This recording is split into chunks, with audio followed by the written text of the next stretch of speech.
Bees Nation, what is good? It's your boy Pat the Designer back at it again. Appreciate y'all for tuning in and showing love for another edition of the Windy City Breeze Sports Talk Daily. Day 3 of minicamp has come and gone. Wanted to give y'all an update. Clearly, I'm not in the studio. I'm at mom's house, right? Everybody popped out. So I had to come up, see the family and all that stuff. Camp is right. It's like 15, 20 minutes from mom's house, so I always try and come through and tap in with her here. But listen, day 3 here. Got to give you the Luther Burden update. Give you some interesting conversation on Luke Newman and where he feels comfortable about. Got to talk with Kyle Manungai today as well. All that and more in today's episode of the Windy City Breeze Sports Talk Daily. Hit that like button, subscribe to the page, leave a 5-star review. Y'all know what to do.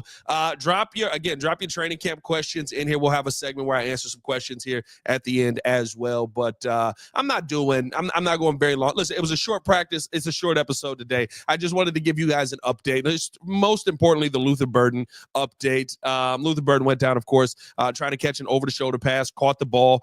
Beautiful catch, came down with it, landed on the ball. Talked about this yesterday. Essentially seemed like he was, got the wind knocked out of him, but we didn't hear from Declan Doyle because he wanted to defer all injury questions to the head coach. So we're sitting here confused as heck, like, okay, like, is he healthy? Is he good?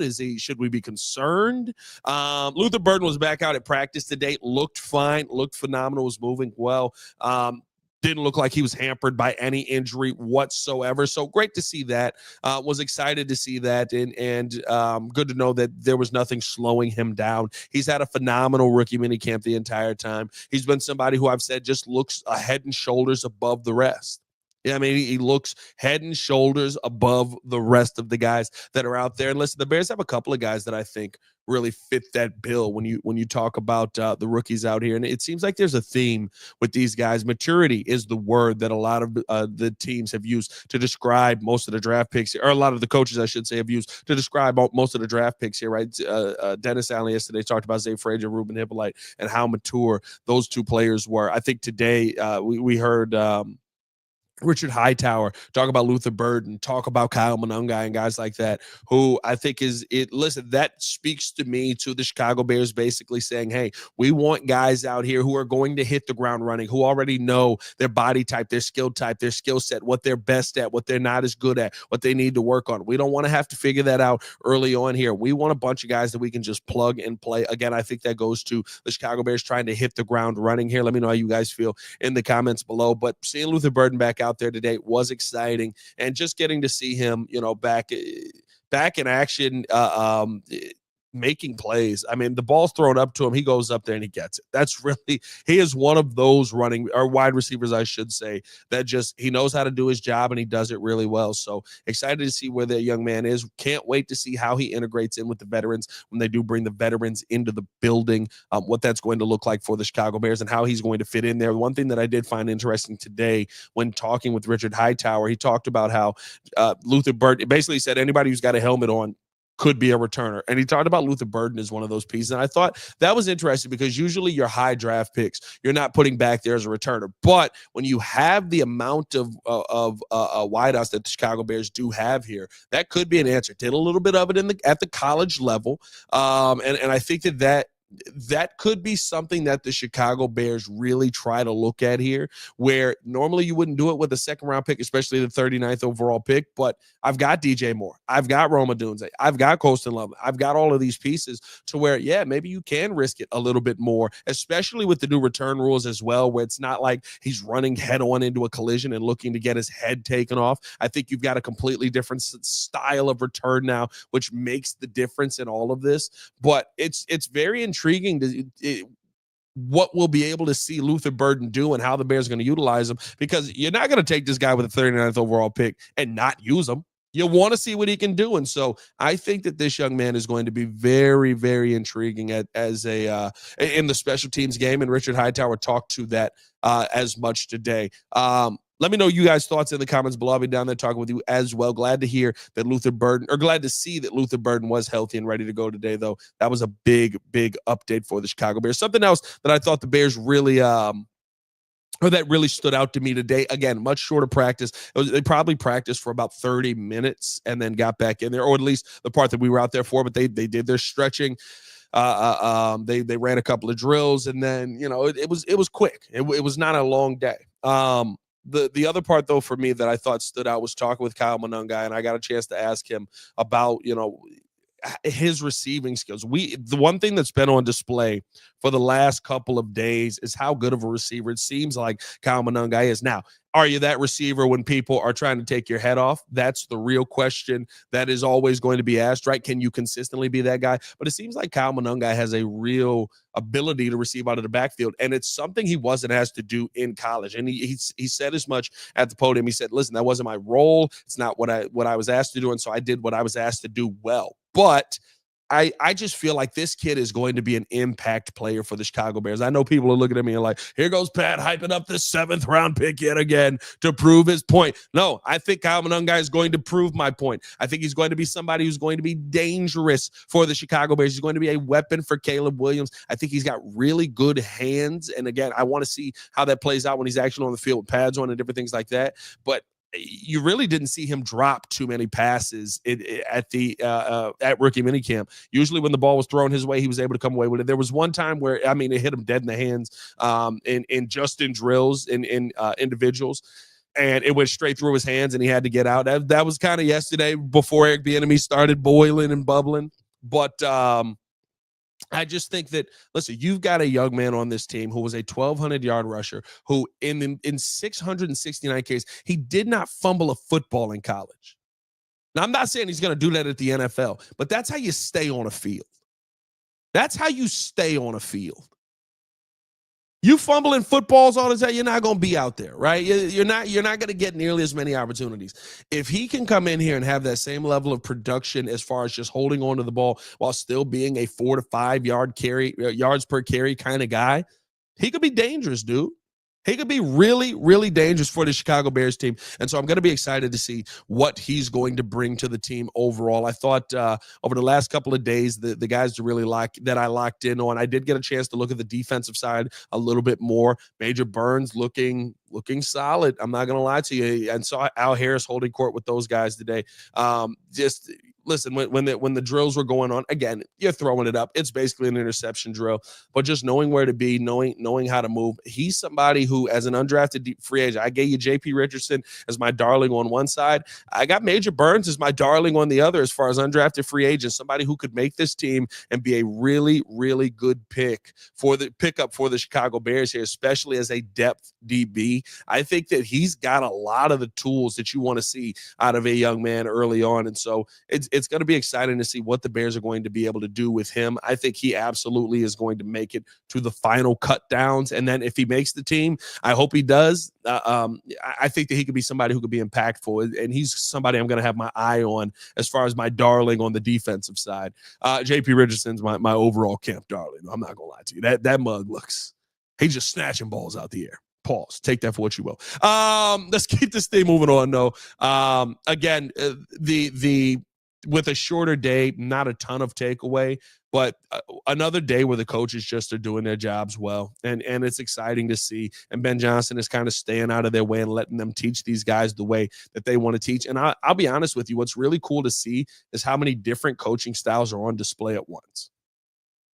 It's really cool to see how Eric Bieniemy is by the way, the think pieces that are being written, some of you guys in the comments, not you guys probably who are in here on the live, but the people that saw the short, the think pieces that are being written on Eric Bieniemy using swear words at the NFL. What's wrong with some? Have y'all never had coaches? Like what's wrong with y'all?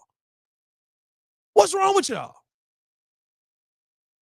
Mugs. I saw one dude, it was like an agent. He was like, see, this is the problem that I have with coaches at the NFL level. They feel like you could just talk any way you want to talk to guys. There's no coaching going on here. He didn't touch a cone. He did touch a cone. I don't know how y'all aren't seeing that clearly a cone was touched.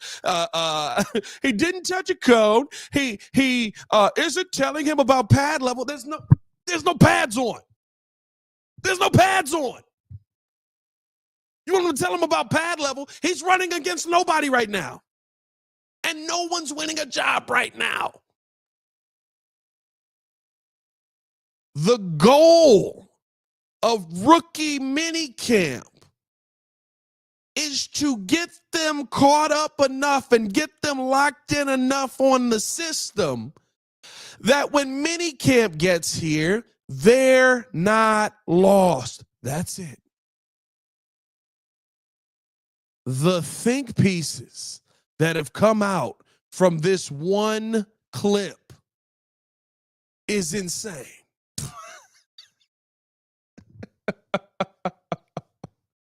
I mean, it's mind-boggling.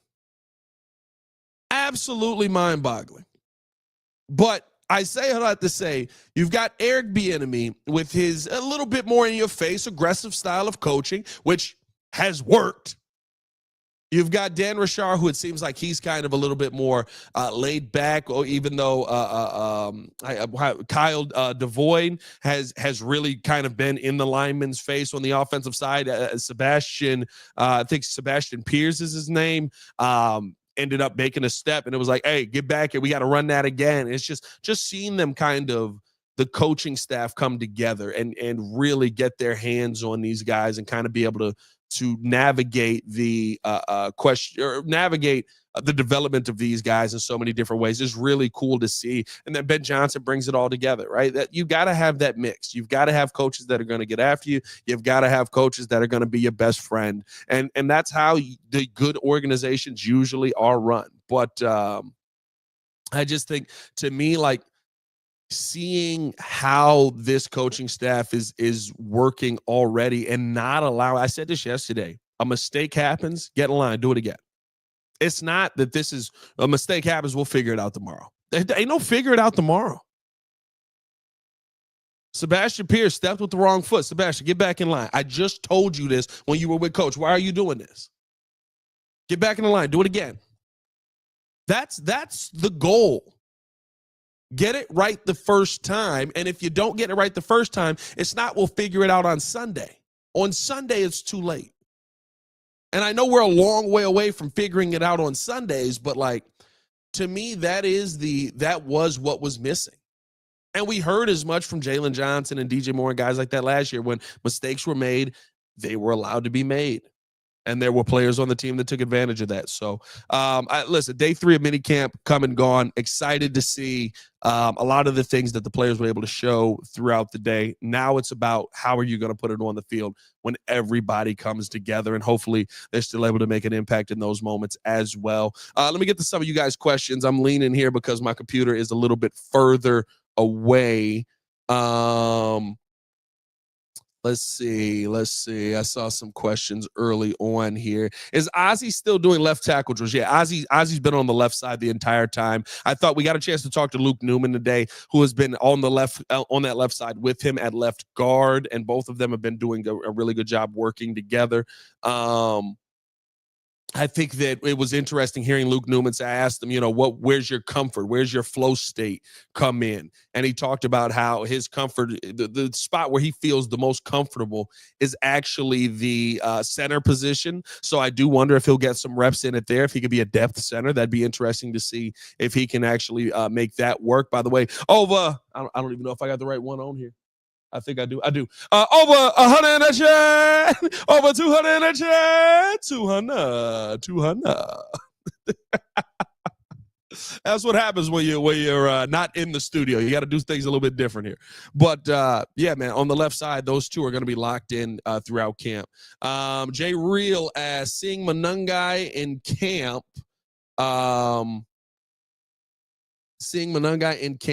think there is still a need at running back. Listen, if the Bears want to add, they're going to add. Right? That's really what comes down. If the Bears want to add, they're going to add. Do I think that there's a need? No, because I think you address the offensive line, and that's going to make things better. I think that helps with Roschon Johnson. I think that helps with Kyle Manungai. I think that helps with everybody that you're going to put out there. So I'm not going to sit here and say there's a need. If you want to go out and sign another running back, go out and sign another running back. Like, I don't think that Nick Chubb is the answer for you. I don't think that J.K. Dobbins is the answer for you. But do I think that there are pieces that could be impactful on this team? Sure. But I think y'all know how I feel. It's more because of the offensive line that's up front than it is because they're going to come in and be this dominant piece. Let's see. What else do we have? here. Maybe I'm trying to get some of the questions. Is it weird? Ozzie is my favorite pick in this draft. No, it's not weird at all. Ozzie's an answer. Ozzie's an answer. You know what I mean? Like that's why it's not weird. Ozzie's an answer. He's somebody who, when you look at him on the left side, he looks comfortable. He looks like he's going to do he's really going to go out there and compete for this job. He's a monster of a human being on that left side. Like, those are things that you want to see. So no, it's not shocking at all that's your favorite pick, because that's something that has been a problem for us for years. Chevio says, does Turner look explosive in training? He does. The one thing about him that, and I think I either said this here or I said it on the Chicago Bears podcast. I might have said it here just a few minutes ago, but it seems like he never adjusted to the 2-gap system, right? And so he always was kind of like, I don't really know which gap to pick, but I'm going to pick one. And then if I get to it, once he decides to go, he gets there, right? In a penetrating style system, I think he's going to be a monster. In a penetrating style system that the Bears are going to be running here, I think he's going to be an absolute monster for us. I think he, just knowing what gap he's going to be in, he gets off of the ball really quickly. He feels like Javon Dexter year 2, but he's here right now. So yeah, I think that he looks really, really good. Khalil Herbert would have been a good fit. That'd be interesting. Are there veterans and other players going to be there tomorrow? Yeah, so the veterans come in tomorrow. They're going to try and integrate everybody in with them tomorrow, and they'll start to work together, and everybody will be in the building. So, yeah, they will be in there tomorrow. By the time Braxton is ready, he'll be in trade talks. Ozzie's going to be left tackle and one merch that. Yeah, I can see that. I definitely could see that. A&M coaching was trash, clearly. Pat, what do you think of, hold on, let me get to this, Rod D. Pat, what do you think of when Commanders fans are saying that Eric, he's a moron and a cancer and that players hate him? I'm like, what? Listen, Eric Bieniemy didn't work out in Washington, and there were players that were not happy with him. That's a fact. It's documented. It's a fact. And that's okay, because he was the offensive coordinator in Washington. My offensive coordinator is Ben Johnson. You know what I know Eric Bieniemy can do? Teach running backs. That's what it comes down. Eric Bieniemy knows the running back position, played the running back position. He can teach running backs. That's what I know. There's no question in my mind. So when things like that come up, or okay, he rubbed people the wrong way. Guess what? You know who I was talking to Clay Harbor today, and he talked about one of his tight end coaches. I think he was in Jacksonville, and he said he felt like this guy couldn't understand him. He didn't like his coaching style. He didn't like how he taught him, and he wasn't a fan of this guy. Guess who that coach now coaches every single day? Travis Kelce. So every coach doesn't fit with every person. And Eric B., I'm sure that demeanor coming off to an entire offense might be a little off-putting. It might be. But is it going to work for running backs? Yeah. You want to know why? Because I've seen it. I've seen it happen. I've seen running backs become great running backs because of Eric Bieniemy coaching them. I'm not asking Eric Bieniemy to be a head coach. I'm not asking Eric Bieniemy to be an offensive coordinator. I'm asking Eric Bieniemy to coach running backs. He can do that. That's all that matters. Ben Johnson's my offensive coordinator. So I'm not worried about that in the slightest. Let's see. Do we have any more here? Pat, I'm with you. Love that your pillow pick on some real 100%, bro. 100. I think that's going to be a big pick for him. Shamar T and Kyle Lim are my favorite picks, but Colston, Luther, and Ozzie hopefully produce the most. Pat, you've been on it, my guy. Appreciate you, bro. Yeah, man, listen, I'm going to get up out of here. I'm going to go back and chill with the fam. And plus, my camera stand seems to be shrinking as the moment's going on. I don't know if y'all have noticed this, but it just keeps getting lower and lower and lower. It's a travel setup. Y'all stay safe out there, Chicago. Appreciate you guys for tuning in and showing love as always. Hit that like button, subscribe to the page. We'll be back for the Morning Breeze tomorrow morning, man. So tune in with us over there as well. Me and Jordan JC. Bear down. One love. Peace.